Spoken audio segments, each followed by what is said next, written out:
आज से हम एक न्यू इनिशिएटिव के साथ जा रहे हैं। We are starting a new initiative here. Vision की टेस्ट सीरीज के साथ हम डील करेंगे। तो इसमें जो फर्स्ट टेस्ट है उसके साथ हम डील करने के लिए जा रहे हैं। इसमें क्वेश्चन नंबर 1 को हम देखते हैं यहाँ पे। तो क्वेश्चन नंबर 1 बोल रहा है, an Indian citizen has declare renunciation of citizenship in 2015 and then when his son 10 years old.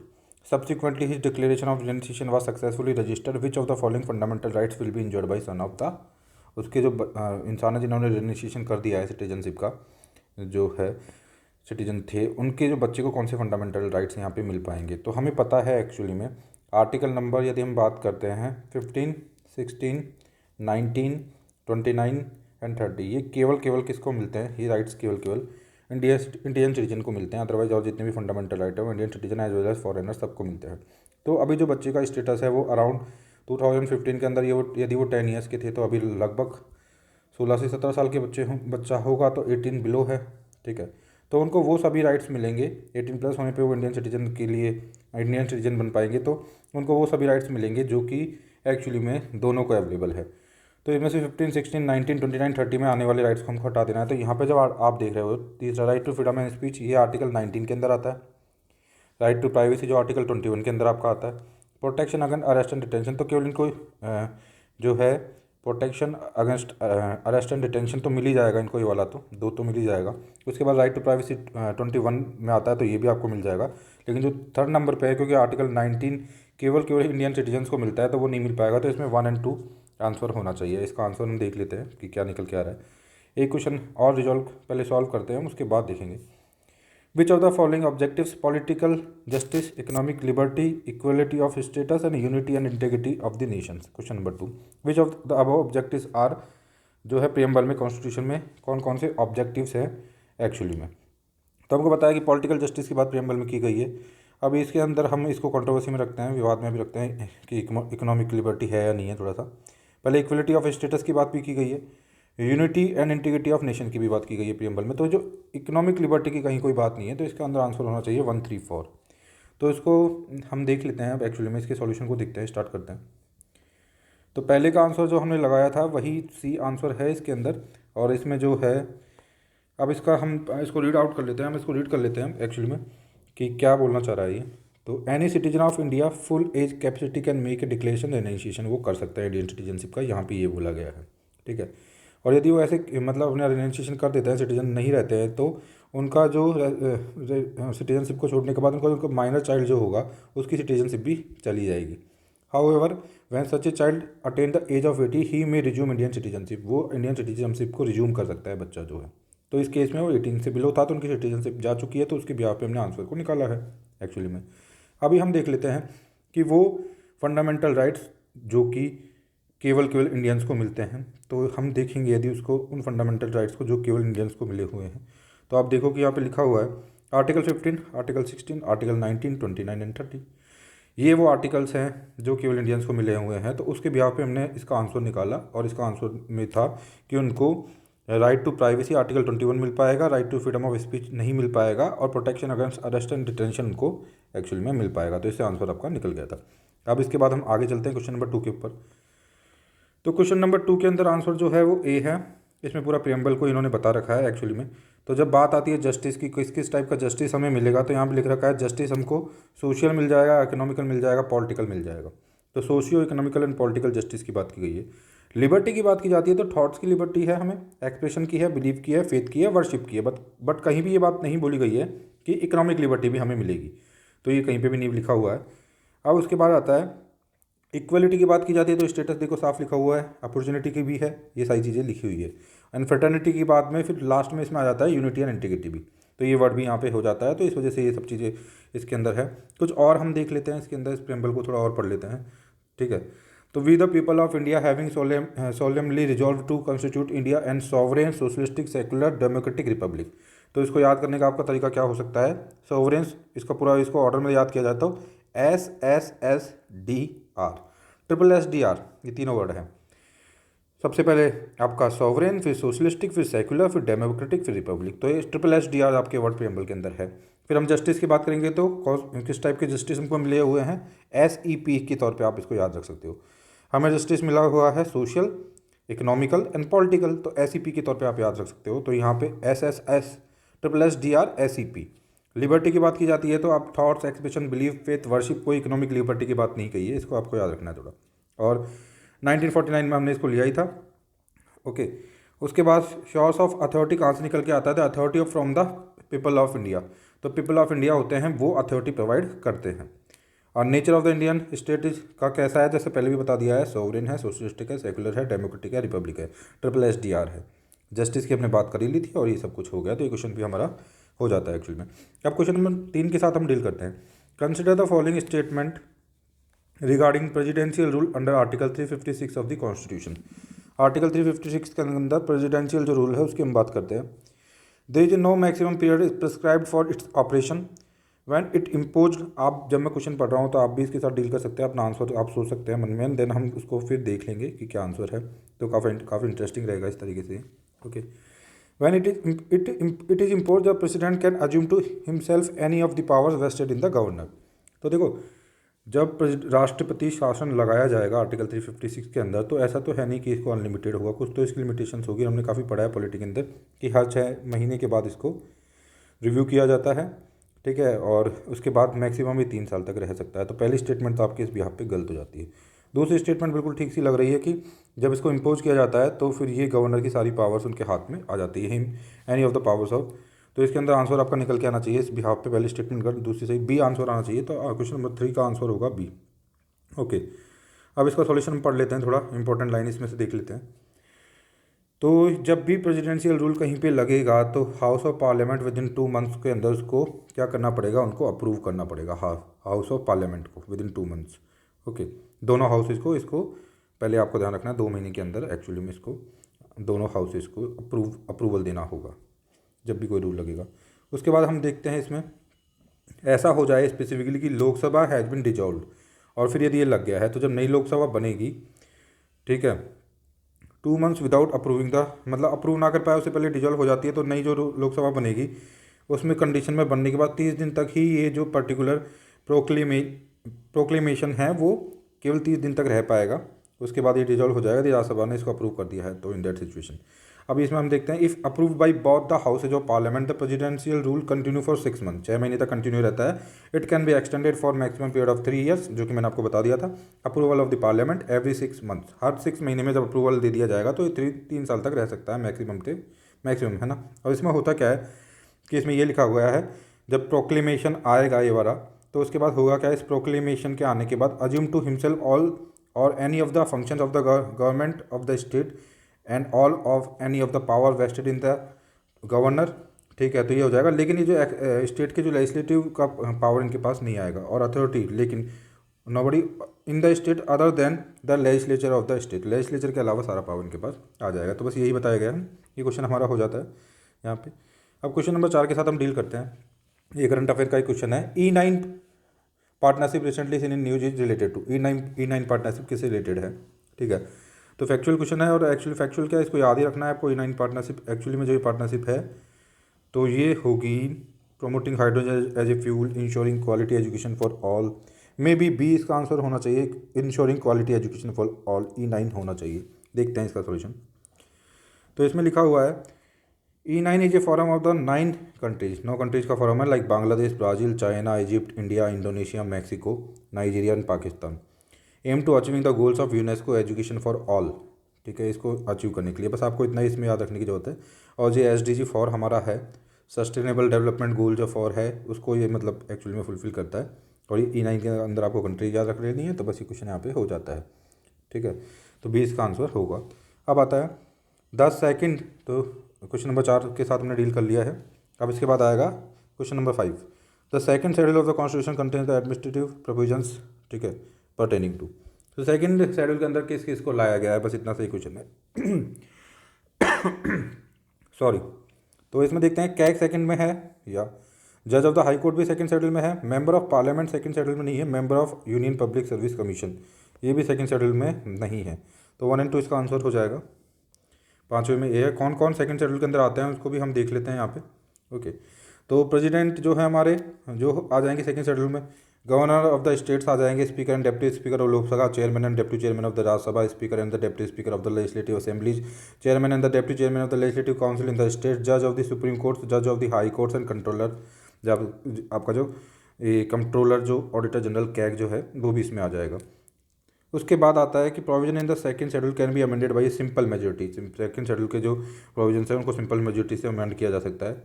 Okay, to house of the parliament outside the scope of article 368 के अंदर अमेंडमेंट नहीं आता है। जो सेकंड शेड्यूल में होने वाला अमेंडमेंट आर्टिकल 368 के अंदर आने वाला अमेंडमेंट नहीं होगा। ओके, उसके बाद हम आगे चलते हैं, क्वेश्चन नंबर 6 के साथ डील करते हैं। क्वेश्चन नंबर 6 बोल रहा है, since independence many laws have been enacted by the state to give effect to the various DPSPs part 4 of the constitution in this context consider the following statement. पहला आता है आपका जो वाइल्ड लाइफ प्रोटेक्शन एक्ट 1972 और जो forest conservation act 1980 जो है वो आर्टिकल 50 की वजह से आया है, या इसको इफेक्ट देता है। Enactment give effect to article 50, ये पहली लाइन है। तो आपको पता होना चाहिए 50 को तो नहीं देता है, ये तो पक्का है इसके अंदर, ठीक है। 50 को नहीं देता है, ये कहीं अराउंड 48 के आसपास देता है, ठीक है। Khadi and village industrial board gives effect to 43, ये ठीक लग रहा है। 30 ये 40 को देता है। 73 कॉन्स्टिट्यूशन अमेंडमेंट जो है 40 को इसको इफेक्ट देता है, ठीक है। तो इसमें 2-3 सही होने की पॉसिबिलिटी है। पहला जो है आर्टिकल 48 या 48A कुछ इससे लिंक है, इसका देख लेते हैं हम सॉल्यूशन। तो इसमें सी आंसर आ रहा है। तो statement 1 is not correct. Article 48A seeks to protect the improve the environment and safeguard of the forest and wildlife. Article 48 seeks to organise agriculture animal husbandry and modern of the scientific lines के ऊपर prohibit the slaughters of the cows and ये सब चीज़ें इसके अंदर mention की गई है। और 48A के अंदर इन्वायरमेंट की बात की गई है। तो कुल मिला के ये पहली स्टेटमेंट गलत हो जाती है, 48A को इफेक्ट देगा, ठीक है। तो इस तरीके से hence the wild life protection act 19 ये क्या करेगा, have been enacted to give effect to 48A not article 50। और फिर स्टेटमेंट नंबर 2 के अंदर आता है, बिल्कुल ठीक है, article 43(6) promote cottage industry on individual और corporation basis in the rural areas. Hence khadi and village industry board, khadi and village industrial commission, ये सब चीज़ें सारा जिनका भी प्रमोशन होगा आर्टिकल 43 के अंदर आ जाएगा। फिर फाइनली आर्टिकल 40 जो होता है ऑर्गेनाइज करता है पंचायत वगैरह की बातें होती है, तो बिल्कुल ठीक है आर्टिकल 40 के अंदर। तो अब क्वेश्चन नंबर 7 के ऊपर चलते हैं हम।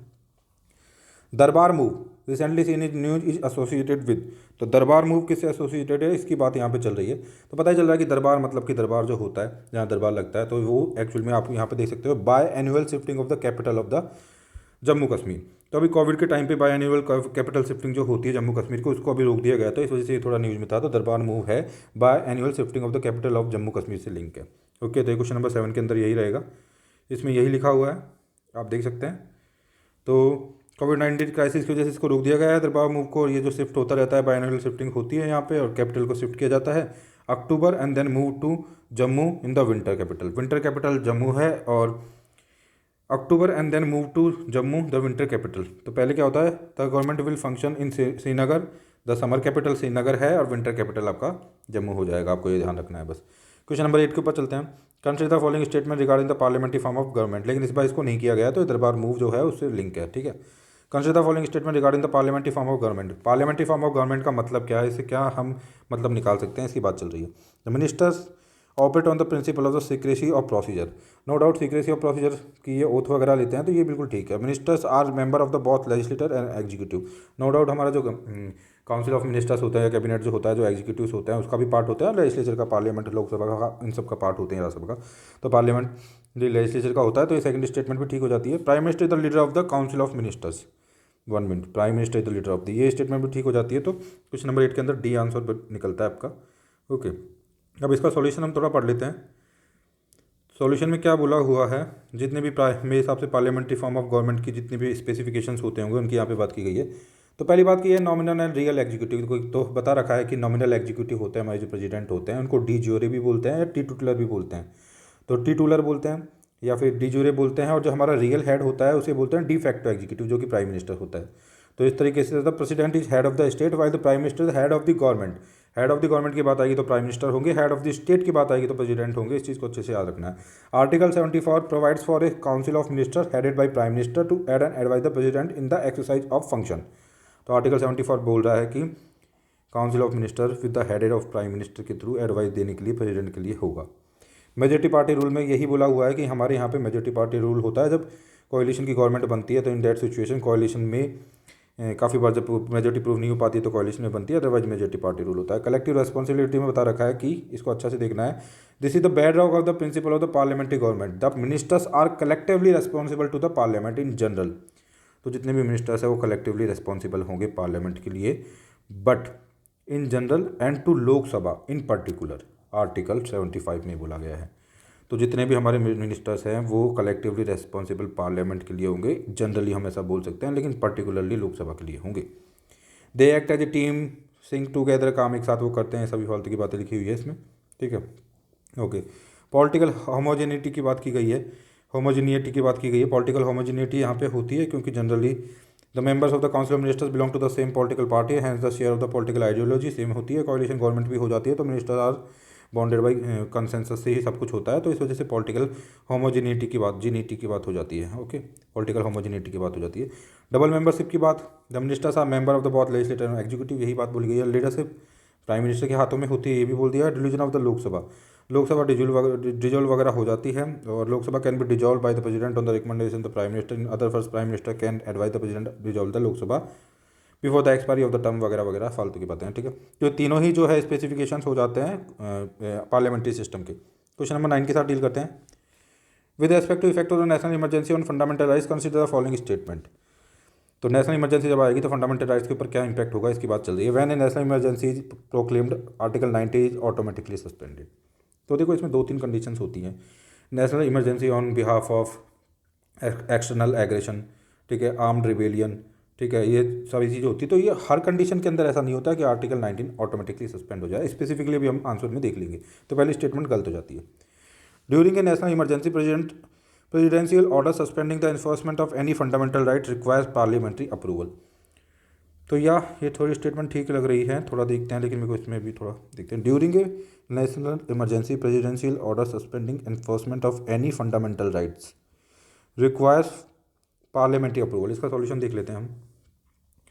हाँ, तो सेकंड स्टेटमेंट इसमें सही बता रखी है। पहले थोड़ा सा ऊपर वाला भी देख लेते हैं हम, सीक्रेसी वाला। Ministers operate on the principle of the secrecy of the procedure and can not divulge information about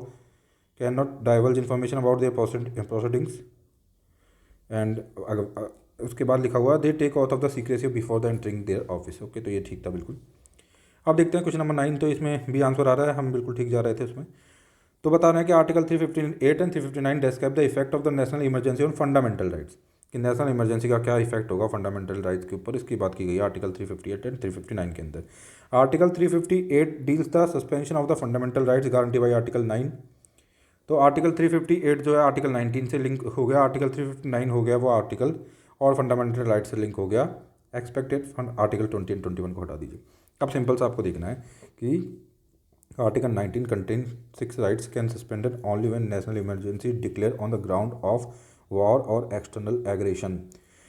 तो वॉर और एक्सटर्नल एग्रेशन जब होगा उसी के बिहाफ पे ये हो सकता है कि आर्टिकल 9 को ऑटोमेटिकली सस्पेंड कर दिया जाए, not on the ground of the armed rebellion. Armed rebellion का ग्राउंड पे नहीं होगा, इस चीज़ को याद रखना है आपको, इस वजह से गलत हो जाता है। इसने जनरलाइज किया हुआ है स्टेटमेंट को। Okay, article 90 is automatically suspended only when the ground for the proclamation of emergency war और एक्सटर्नल एग्रेशन। तो इस वजह से पहली लाइन गलत हो जाती है। आर्टिकल अब देखते हैं अगली लाइन।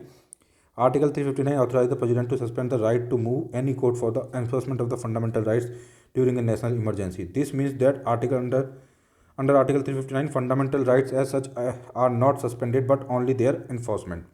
तो यहाँ पे बोला गया है कि एक्चुअली में आर्टिकल 359 इस चीज़ को इंश्योर करता है कि फंडामेंटल राइट्स सस्पेंड नहीं होते हैं, लेकिन उनका एनफोर्समेंट सस्पेंड हो जाता है।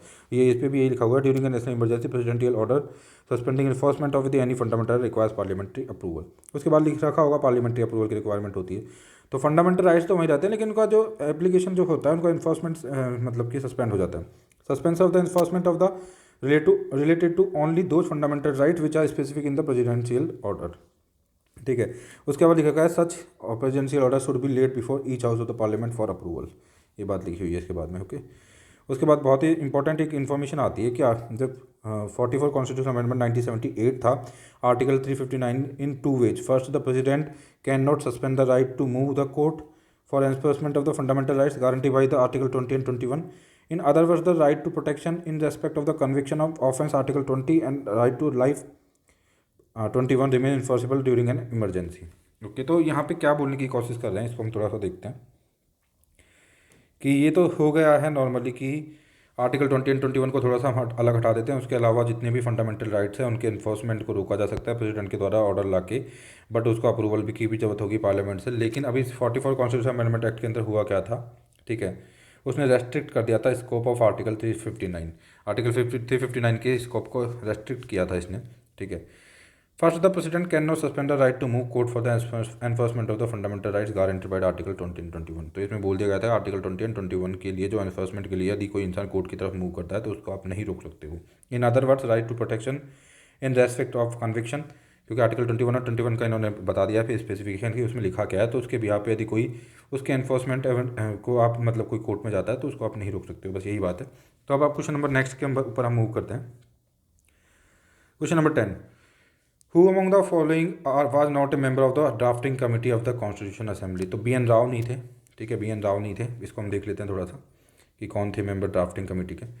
तो आपको याद रखना है, देखो 7 मेंबर्स हुआ करते थे। एक तो आपका ए के अय्यर याद रख लीजिए आप, अल्लादी कृष्ण स्वामी अय्यर। दूसरा N Gopal Swami, B R Ambedkar, K M Munshi. आपको याद रखना क्योंकि कहीं भी क्वेश्चन आ सकते हैं फिल्म्स के अंदर इससे link. Mohammad Saadulla, B L Mitter और के पी खेतान, ये जो 7 लोग थे ये ड्राफ्टिंग कमेटी के अंदर एक्चुअली में ड्राफ्टिंग कमेटी के मेंबर थे। बट जो बी एन राव थे वो नहीं थे, आपको याद रखना। बी एन राव एक्चुअली में कौन थे? Toward the end of the October 1947 drafting committee began to scrutinize and draft constitution prepared by the B N Rao.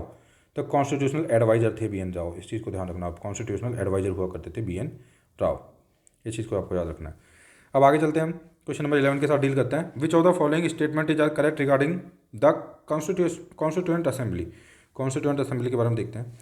It was a fully sovereign body, बिल्कुल ठीक है। Which could frame any constitution it pleased, बिल्कुल ठीक है ये।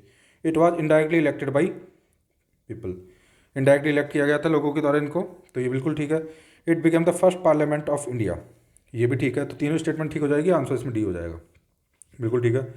तो इसमें क्या बोला गया है कि वही जनरलाइज स्टेटमेंट है कि पूरी तरह से सॉवरेन थी ये, किसी भी तरीके का कॉन्स्टिट्यूशन बना सकती थी, और यदि ब्रिटिश लोगों ने जो भी बना रखे थे प्रोविजन उनको हटा भी सकती थी, स्क्रैप भी कर सकती थी, पूरी तरह से ऑटोनोमस थी, सॉवरेन थी, नो डाउट। और इनडायरेक्टली इलेक्ट की गई थी, ये तो हमको पता ही है कि डायरेक्ट एडल्ट फ्रेंचाइजी के थ्रू इसको इलेक्ट नहीं किया गया था। और लास्ट लाइन जो आती है फर्स्ट पार्लियामेंट की तरह भी ये थी, और इसने लेजिस्लेटिव फंक्शन अलग किया था, अलग लोग अलग तरीके अलग किया था, और कॉन्स्टिट्यूशन मेकिंग का फंक्शन अलग किया था। जब ये लेजिस्लेटिव फंक्शन किया करती थी तब जब इसका हेड हुआ करता था उसको हम थोड़ा सा देख लेते हैं, ठीक है, यहाँ पे लिखा हुआ होगा, हाँ जी, चेयर्ड बाई जीवी मावलंकर।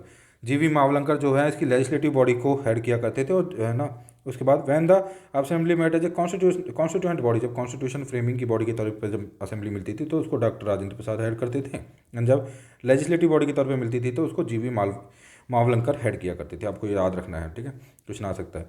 और इसमें जो ब्लैक लाइन में लिखा है उसको पढ़ लेते हैं। Although the constituent assembly were not directly elected by the people of India on the basis of adult franchise, the assembly comprise representatives of all sections of Indian society. Okay, तो ये फालतू की चीज़ें हैं।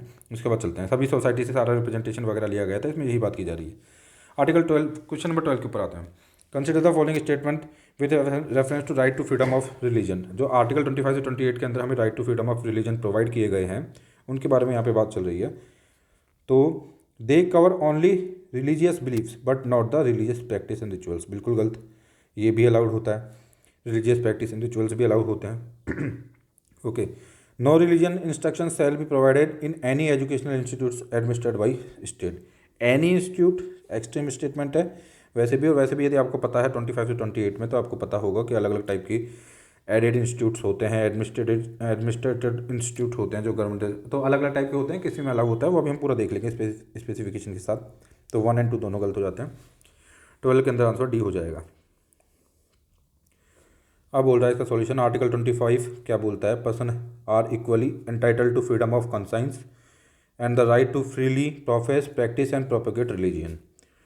तो लोगों को पूरा कंसाइंस, फ्रीडम ऑफ कंसाइंस भी है, right to freely profess practice and propagate religion. और यहाँ पे क्या बोला गया है कि केवल आप क्या कर सकते हो, ओनली रिलीजियस बिलीफ को कवर करता है but religious practice and rituals को कवर नहीं करता। तो देखो यहाँ पे लिखा हुआ है right to freely profess religious practice. Okay, तो ये भी यहाँ पे आ गया है एक्चुअली में। तो उसके बाद इसी को फिर बाद में रिकॉर्ड किया गया है कि फ्रीडम ऑफ कंसाइंस का मतलब क्या है? Inner freedom of individual to mould his relations with God और creatures in whatever way he desires.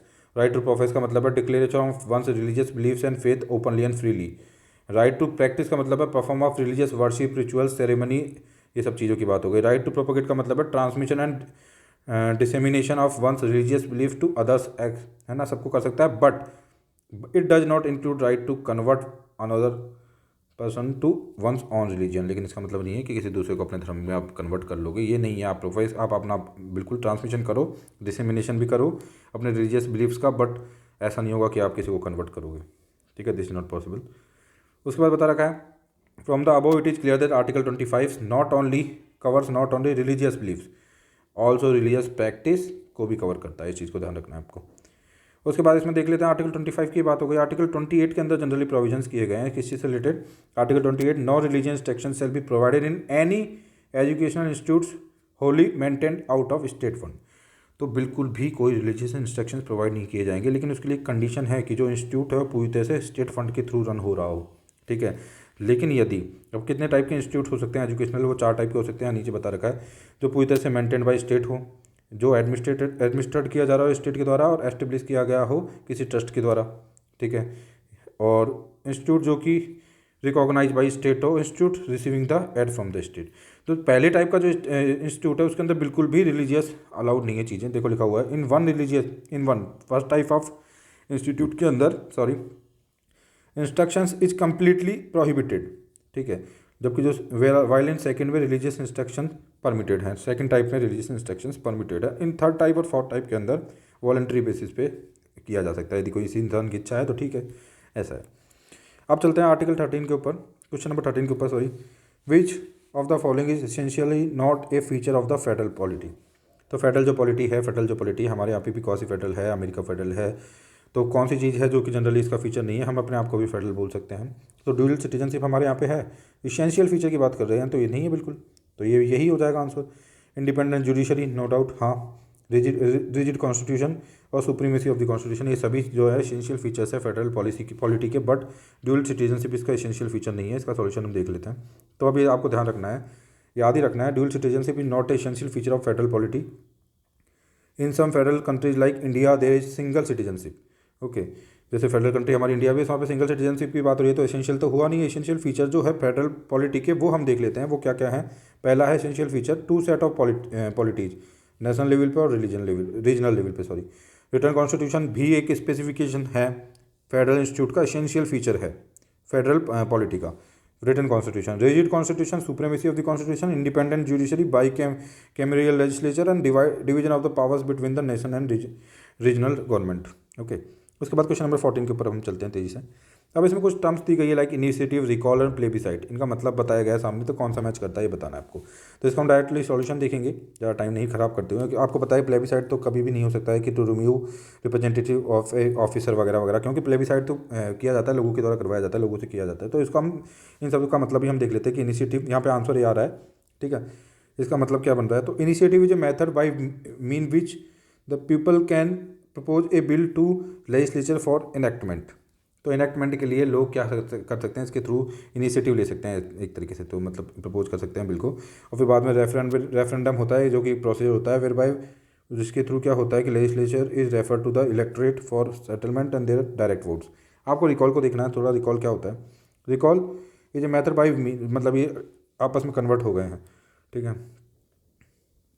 Okay. इसमें डायरेक्ट वोट होता है प्लेबिसाइट के अंदर, ओके, इसमें डायरेक्ट वोट हो जाएगा आपका। Method of obtaining the opinion of the people can issue public importance, it is a direct vote, okay. और इसमें उल्टा हो जाएगा रिकॉल के अंदर, to remove a representative of an officer before an expiry of his term. और initiative का मतलब इनिशिएटिव किसी को इनिशिएट करना है ना। उसके बाद क्वेश्चन नंबर 15 के ऊपर चलते हैं।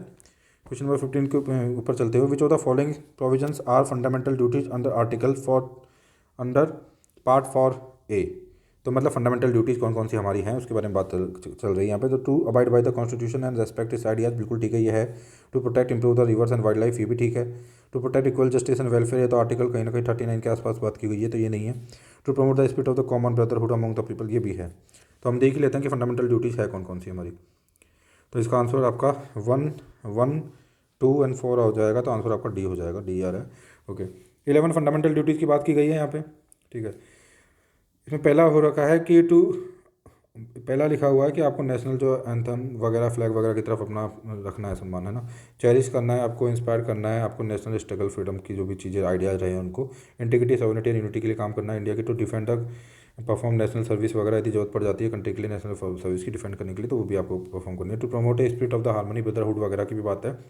उसके बाद है to cherish and preserve the rich nation heritage वगैरह की बात है। To protect the improve the natural environment lakes वगैरह की बात है। टू डेवलप साइंटिफिक टेम्परामेंट की बात है। To safeguard all the public property and वगैरह वगैरह, वायलेंस वगैरह नहीं करना है। To strive to the excellence in the general individual वगैरह वगैरह। और इसमें साफ साफ लिखा हुआ है बाद में, to promote equal justice welfare of the people come under the article 39A and article 38 respectively. तो दो चीज़ें हैं यहाँ पे, एक तो क्या है, दो चीज़ों में क्या है, एक तो equal promotion equal justice and welfare of the people comes under article 39A and 38। Okay, it form the part of the directive principal के अंदर ही आता है। ओके, उसके बाद आर्टिकल क्वेश्चन नंबर 16 के ऊपर हम चलते हैं। Which of the following DPSP have been given presidency over the fundamental. तो आपको ने पढ़ा हुआ होगा पहले भी। तो मतलब ये बताया जा रहा है कि जो फंडामेंटल राइट्स में आर्टिकल 14 एंड 19 है उसके ऊपर भी किस चीज़ को लिया गया है, मतलब कौन से DPSP को लिया गया है। तो DPSP में आर्टिकल 39B and C को लिया गया है, आपको याद रखना ये। तो इसमें जो प्रेसिडेंशियल ऑर्डर होता है, प्रेसिडेंसी जो होती है ऊपर कर दी जाती है इसकी। अभी थोड़ा सा आपको ये थोड़ा कॉम्प्लिकेटेड है, तो मैं इसको थोड़ा सा आपके लिए रिकॉर्ड कर देता हूँ। एक्चुअली में हुआ क्या था पहले, तो अभी ये स्टेटस है कि 39B और 39C को आर्टिकल 14 19 के ऊपर रखा गया है, और आर्टिकल 31C लाना पड़ा था इसके लिए कुछ, वो क्यों लाना पड़ा था उसकी हम बात कर लेते हैं पहले। तो यहाँ से स्टार्ट करते हैं। If a law is made to give effect DPSP 39B and 39C and in this process law violates article 14 and 19 को वायलेट करता है और आर्टिकल 31 को वायलेट करता है, then law should not be declare unconstitutional void on this ground. तो हम जानते हैं कि आर्टिकल जैसा हमारा 13 बोलता है कि कोई भी लॉ जो कि फंडामेंटल राइट्स को अल्ट्रा वायर करता है, ठीक है, उनके साथ कॉन्ट्रावीन में आता है, वो लॉ नल एंड वॉइड हो जाएगा उस एक्सटेंट तक जिस एक्सटेंट तक वो अल्ट्रा वायर करता है फंडामेंटल राइट्स को। ओके, लेकिन यहाँ बोला गया है कि आर्टिकल 39B और आर्टिकल 39C जो कि DPSP के हैं, उनको यदि इफेक्ट देने के लिए आर्टिकल 14 19 31 का अल्ट्रा वायर भी कर दिया जाता है तो वो भी वैलिड है, वो अनकॉन्स्टिट्यूशनल नहीं है। इतनी सी बात बोली गई है यहाँ पे बस। और इसी के रिगार्डिंग 42 अमेंडमेंट जब 1976 हुआ था तो उसके अंदर 31C को इंक्लूड कर दिया गया था इस चीज़ को इंश्योर करने के लिए कि ये सारा प्रोविजन रहे। ओके, तो अभी यहाँ क्या लिखा हुआ है, two directive principles article 39B 39C have been given presidency over the 14 and 19। Okay, तो यही बात है, बस खत्म, इतना ही था। अब क्वेश्चन नंबर 17 पे चलते हैं।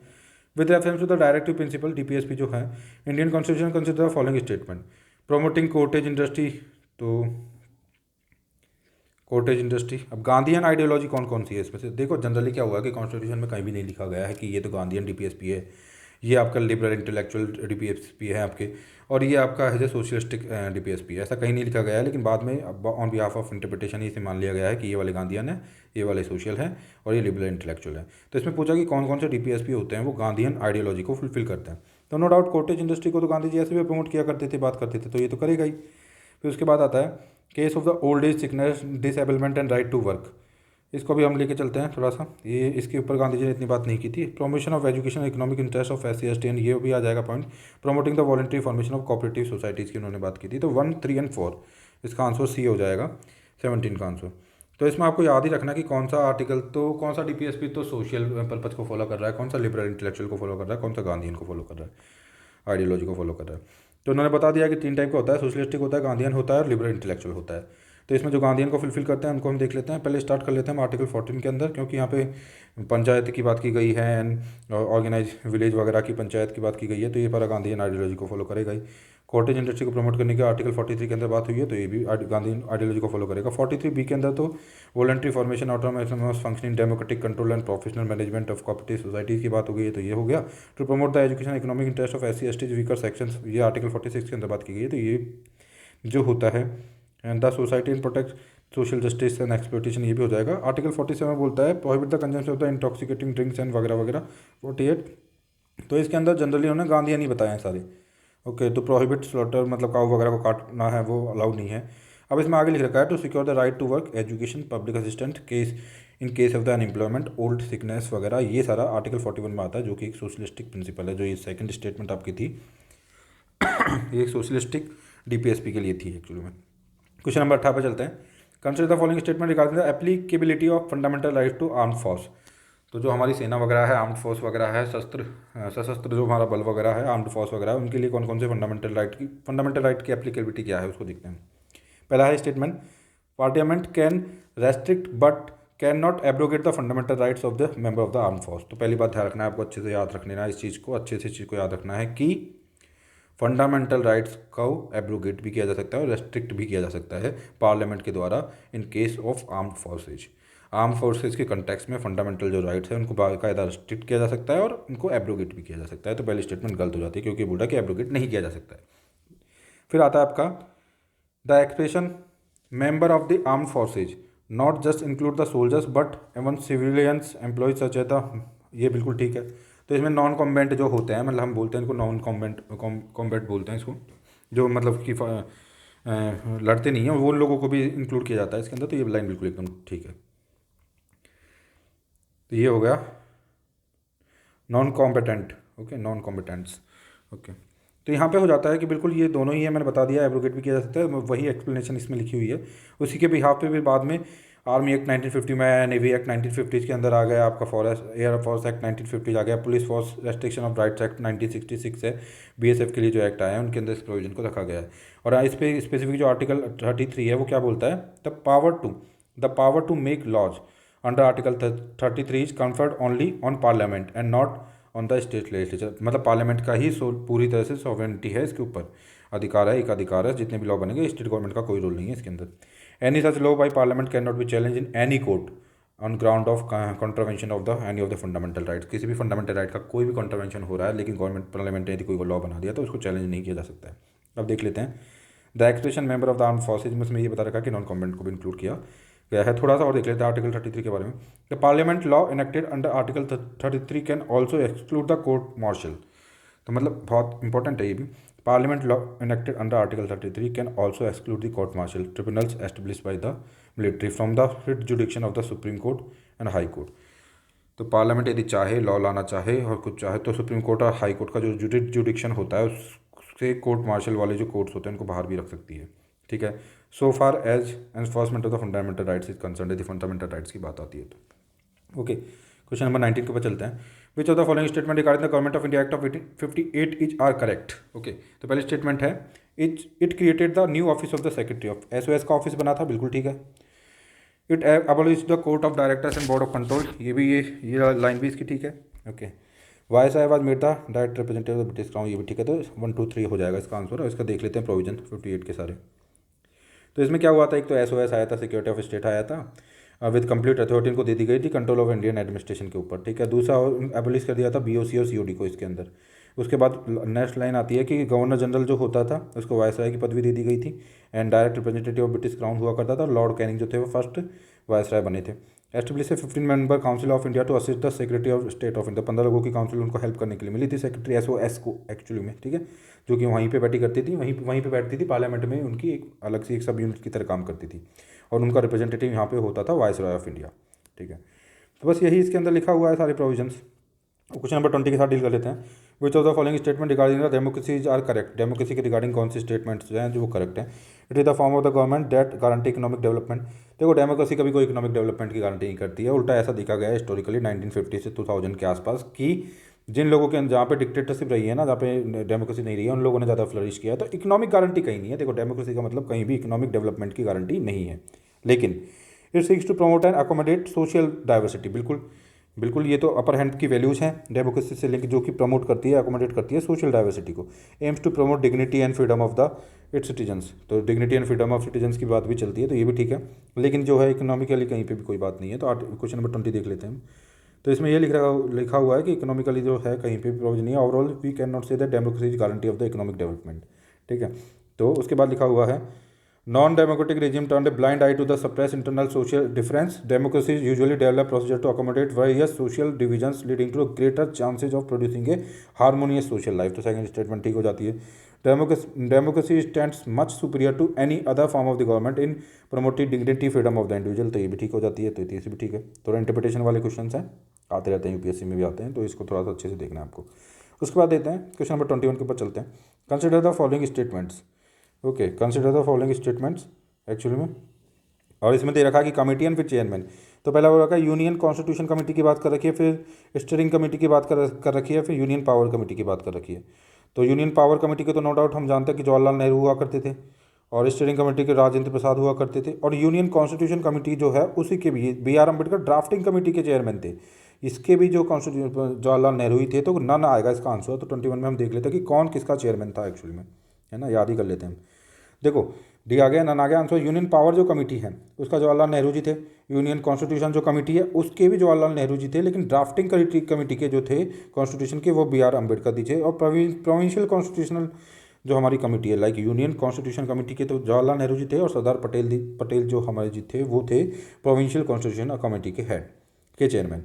उसके बाद कुछ एडवाइजरी कमेटी हुआ करती, अभी देखते हैं। Advisory committee on fundamental rights minority and tribal excluded area, उसके लिए भी सरदार भाई पटेल थे। और दिस कमेटी के अंदर में कुछ सब कमेटियाँ थी। किस कमेटी के अंदर में? Advisory committee on fundamental rights minority and tribal and excluded area, जो एक्चुअली में कमेटी थी advisory committee on fundamental rights minority and tribal and excluded area करके जो कमेटी थी, जिसके चेयरमैन की सरदार पटेल थे। उसके अंदर में कुछ सब कमिटीज़ थी like fundamental rights sub committee. This committee had the following sub committee, तो फंडामेंटल राइट्स सब कमेटी के JB fundamental rights sub committee JB Kripalani head थे। Minority sub committee SC Mukherjee head थे। नॉर्थ ईस्ट फ्रंटियर के अंदर वो गोपीनाथ बारडोली हो जाएंगे। इस तरीके से चीज़ें चलेंगी। बाद में rules of procedure committee doctor Rajendra Prasad. State committee Jawaharlal Nehru, जो भी नेगोशिएशन वगैरह स्टेट से हो रहा है। स्टीयरिंग जो कमेटी है, स्टीयरिंग कमेटी के हेड डॉक्टर राजेंद्र प्रसाद, हमने काफ़ी बार पढ़ा है। क्वेश्चन नंबर 22 के ऊपर चलते हैं तेजी से। Which of the following can be described as the element of the basic structure of the constitution of India? Which of the following can be consider as the element of the basic structure of the constitution of India? Basic structure जो होती है constitution, उसके कौन कौन से element? तो freedom and dignity of the individual, no doubt basic structure article 21 इसके अंदर आएगा, ठीक है। Limited power to parliament to amend the constitution, ये भी बेसिक स्ट्रक्चर में। सेक्युलर कैरेक्टर, तीनों ही बेसिक स्ट्रक्चर। अब थोड़ा बेसिक स्ट्रक्चर देख लेते हैं हम। डी इसका आंसर हो गया। तो क्या क्या चीज़ बेसिक स्ट्रक्चर के अंदर कवर हो रही है? हालांकि बेसिक स्ट्रक्चर को कोई डिफाइन नहीं किया गया है, लेकिन जो केस के बेसिस रहे हैं उसके बिहाफ पे हमने कॉडिफाइड किया है बेसिक स्ट्रक्चर को। अब तक के एवोल्यूशन के बिहाफ पे जो केसेज रहे हैं उनके अब तक के एवोल्यूशन के बिहाफ पे हमने कॉडिफाइड किया है बेसिक स्ट्रक्चर को, हालांकि कहीं पे भी डिफाइन नहीं है, ठीक है। तो इसमें क्या आता है बेसिक स्ट्रक्चर के अंदर? Supremacy of the constitution basic structure का पार्ट है। Sovereign democratic and Republican nature of Indian polity, secular character of Indian polity, तो SSDR जो मैंने बताया था आपको एक्चुअली में। तो इसमें सॉवरेन आ गया है, ठीक है, ये आपको याद रखना, ठीक है। सेपरेशन ऑफ द पावर है ना, जो आर्टिकल 50 की बात आती है, शायद आर्टिकल 50 के अंदर सेपरेशन ऑफ पावर की जहाँ बात हो रखी है, इसमें पूरा ही सेपरेशन ऑफ पावर की बात कर दी है। वहाँ पे जुडिशरी और एग्जीक्यूटिव के बीच में होता है, तो यहाँ पे पूरी ही बात कर दी है। हाँ नहीं मतलब आर्टिकल 50 में भी कहीं ना कहीं सेपरेशन की पावर है, उसको हम देख लेंगे स्पेसिफिकली क्या लिखा हुआ है उसके अंदर। अभी मैं कोई कमेंट नहीं करूँगा उसके ऊपर। उसके बाद federal character of the constitution, judicial review, freedom of dignity, इन सब चीज़ें, harmony, limited power of the government, ये सभी चीज़ें एक्चुअली में बेसिक स्ट्रक्चर का पार्ट है। अब चलते हैं consider following statement regarding the attorney general of India. Attorney general की बात आ गई है यहाँ पे। Article 76 Indian constitution provide for the office of the attorney general of India, बिल्कुल ठीक है। He is subordinated to the assist the solicitor general, no. Attorney general का सब ऑर्डिनेट सॉलिसिटर जनरल होता है, सॉलिसिटर जनरल के सब ऑर्डिनेट अटॉर्नी जनरल नहीं होते हैं, इस चीज़ को याद रखना है आपको। तो ये गलत लिखी हुई है स्टेटमेंट, पहली स्टेटमेंट सही हो जाती है। थोड़ा सा अटॉर्नी जनरल के बारे में देख लेते हैं। तो अटॉर्नी जनरल होता है, फिर उसकी हेल्प करने के लिए सॉलिसिटर जनरल होता है, फिर एडिशनल सॉलिसिटर जनरल होता है फर्दर हेल्प करने के लिए। आर्टिकल 76 के अंदर बताया गया है office of the attorney general होता है इंडिया का, और हाईएस्ट लॉ ऑफिसर है ये, हाईएस्ट लॉ ऑफिसर है ये कंट्री का, ठीक है। सॉलिसिटर जनरल इसमें आगे वही बात बताई है जो मैंने बता रखी है। उसके बाद थोड़ा सा आपको इसके बारे में, सॉलिसिटर जनरल शायद ही मिस प्रिंट हो गया, यहाँ पे अटॉर्नी जनरल आएगा, फिर उनको कौन कौन से केस वगैरह वो लड़ सकते हैं उसके बारे में बात यहाँ पे कह रखी है। फ्री प्रैक्टिस वो कर सकते हैं जनरली, लेकिन वो चीज़ें गवर्नमेंट के खिलाफ नहीं होनी चाहिए, ठीक है। उसमें वो प्रैक्टिस नहीं करेंगे, जो गवर्नमेंट के खिलाफ एडवाइस वगैरह वो नहीं देंगे, बस यही बात है। अब आता है करंट अफेयर का क्वेश्चन है। Consider the following statement regarding the surface enhanced Raman spectroscopy, SERS, इसके बारे में बात कर रहा है। It is a technique use to molecular detection relying on the enhancement Raman scattering molecules, बिल्कुल ठीक है। The technique can be use in the rapid diagnosis of dengue, भी ठीक है। तो अभी रिसेंटली अब IIT दिल्ली वगैरह के साथ कॉम्बिनेशन में किसी ने मिला के इस टेक्नोलॉजी को के ऊपर काम वाम कर रहे हैं, और इस टेक्नोलॉजी में ये जो RT-PCR टेक्नोलॉजी होती है उससे भी फास्ट एंड तेज़ी से रैपिडली रिजल्ट आ जाते हैं, इस वजह से काफ़ी लाइमलाइट में है। याद रखना है इस टेक्नोलॉजी का नाम क्या है, surface enhance Raman spectroscopy technology है। इसका जो जनरल पर्पज इसका यूटिलाइजेशन है वो वही है कि इसमें molecular detection relying on the enhance Raman scattering of molecules के ऊपर ये काम करती है, इसमें होता है।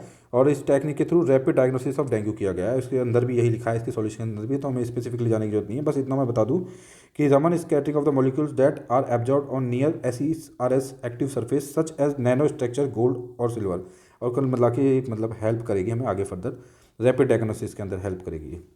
लास्ट एंड फाइनल क्वेश्चन आज का, अभी इस पर्टिकुलर लेक्चर का फाइनल क्वेश्चन, जो है क्वेश्चन नंबर 25। उससे पहले मैं आपको बता दूं कि इस 25 के सेट्स में हम इसको बनाएंगे। हो सकता है कि थोड़ा टाइम ज़्यादा ये ले रहा हो, तो आप इसको थोड़ा और स्पीड पे सुन सकते हैं, या फिर मेरी स्पीड ऑलरेडी फास्ट है तो आप नॉर्मल स्पीड पे भी सुन सकते हैं। बट मैं कॉम्प्रिहेंसिवली इसको कवर कर रहा हूँ, पूरे की पूरे सॉल्यूशन के साथ जा रहा हूँ, एंटायरली सॉल्यूशन को पढ़ने की कोशिश कर रहा हूँ। इस वजह से थोड़ा लेक्चर लंबा हो रहा है। ये इमेंसली आपको बेनिफिट कर सकता है, तो आप इसको देख सकते हैं। ओके, अब लास्ट क्वेश्चन जो है आज का, उसके साथ डील करते हैं। Consider the following statement regarding the national commission for, मैं अपनी तरफ से पूरी कोशिश कर रहा हूँ कि जितना फास्ट रीड कर सकूँ उतना फास्ट रीड कर लूँ, ताकि कि आपका समय बच पाए। Okay, consider the following statement regarding the national commission for schedule caste, NCSC की बात कर रही है यहाँ पे। To seeks provide safeguards against the exploitation of schedule caste in the Anglo Indians community, बिल्कुल ठीक है, एंग्लो इंडियंस कम्युनिटी को और शेड्यूल कास्ट दोनों के सेफगार्ड के लिए आया था। It specify the inclusion and exclusion of the caste in the list of the schedule caste, ये इसको थोड़ा सा भी डाउट में रखो आप।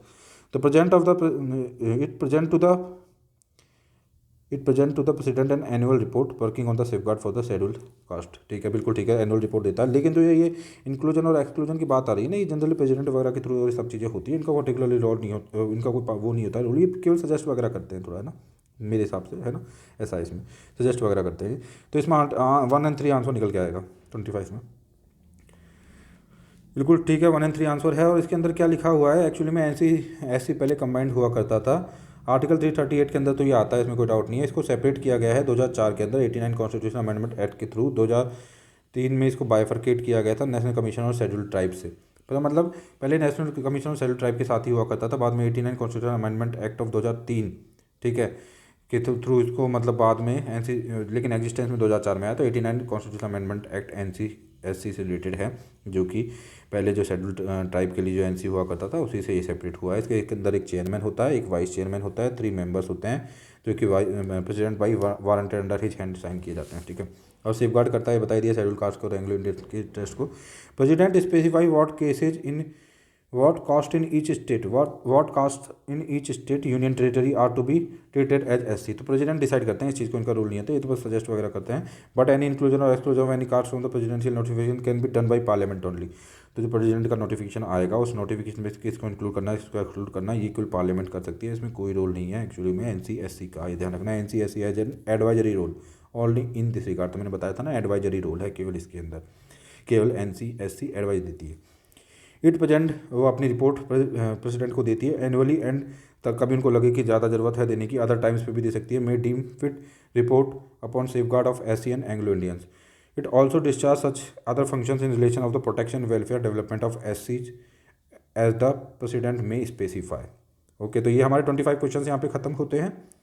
ऐसे ही 25 क्वेश्चंस के सेट्स के साथ हम इस चीज़ को पूरी को आगे लेके चलेंगे और कोशिश करेंगे कि जितना ज़्यादा एक्सटेंसिवली हम कवर कर सकें। मैंने यहाँ पे कोशिश किया कि जितना ज़्यादा एक्सटेंसिवली मैं कवर कर सकूँ, मैंने कवर करने की कोशिश किया। मैं एक टेलीग्राम लिंक इसमें डाल दूँगा, आपको यदि वो टेलीग्राम लिंक ज्वाइन करना है तो आप कर सकते हैं, थोड़ा सा डिस्कस वगैरह करने के लिए और थोड़ा और इसको आगे पढ़ने के लिए, थोड़ा और इंगेज रहने के लिए आप यदि ज्वाइन करना चाहें तो ज्वाइन कर सकते हैं। थैंक यू इस लेक्चर को सुनने के लिए। आगे भी हम मिलते रहेंगे ऐसे लेक्चर्स के साथ ही। धन्यवाद।